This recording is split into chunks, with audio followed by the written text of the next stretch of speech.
No, that's absolutely beautiful. We were just talking to Dave Goles about performers who carry on characters, and I think one thing that's interesting, you look at like people have taken over Jim's characters, and obviously like fans can be very critical of sometimes of how these new performers interpret these characters. I know, yeah. Yeah, but the one thing that's interesting though is obviously in that case the original performer has no can't say, hey, what, I approve of these choices, and the fact that Leave them you're alone. yeah, exactly. Please don't do that with it yet. Yeah. No, no. I think you have to be a grown up about it. And once you make a decision to leave, you can't just sort of waltz back in and go, "Excuse me, I know you've been performing this character now for a year, Mhm. but I'm coming back to do some inserts." I just don't. That's not who I am. I wouldn't do that. Yeah, And no, of course, no, of course, definitely. But I think that, like I think from some fan perspectives, they might think, oh, Jim might not have done it that way, or so and so, and then I guess one thing that it seems really wonderful about you is like it sounds like you want these new performers to put a lot of themselves into these characters, not necessarily just try to do what you did before. oh, sure, because they're not me, and you can imitate somebody's voice because I know this goes on and on and on, but a lot of the fans say, oh, I can do a perfect Kermit or I can do a perfect Grover. I wish I could audition, but it is not a voiceover job. Would that it were, it would be easy and everybody could do it, but it's so many talents at the same time. Hmm. And if they don't have the voice absolutely perfect, especially in the beginning, I think if you see what, gosh, I guess this is okay to do, but when Eric Jacobson took over Grover and a lot of Jim's characters, Miss Piggy, I mean, he's Sorry, doing a lot of such, Frank's characters.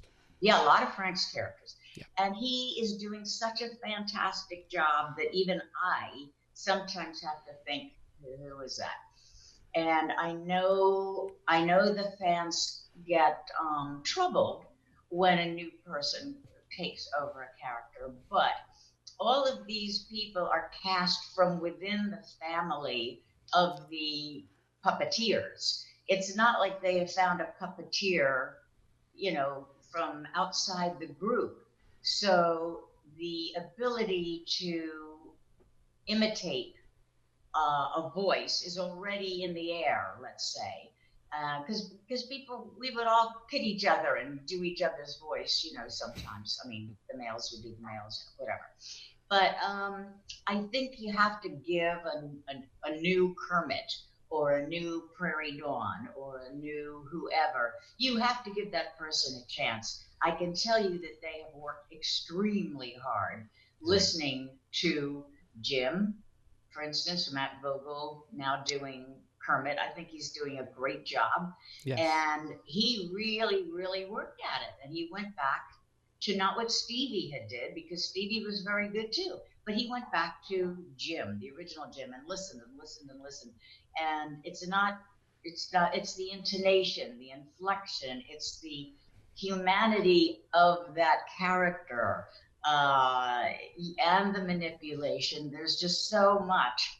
Plus, all of these puppeteers, they're a unit, and they're used to each other, and they joke around with each other. So to bring in somebody from outside the Muppet family to replace a character as important as Kermit, that almost has to be done within these performers who've been working together 10, 15, 20, 25 years. It makes perfect sense to me, and I feel badly for all of those people out there that want a chance to audition for a Kermit or whatever when it comes up. But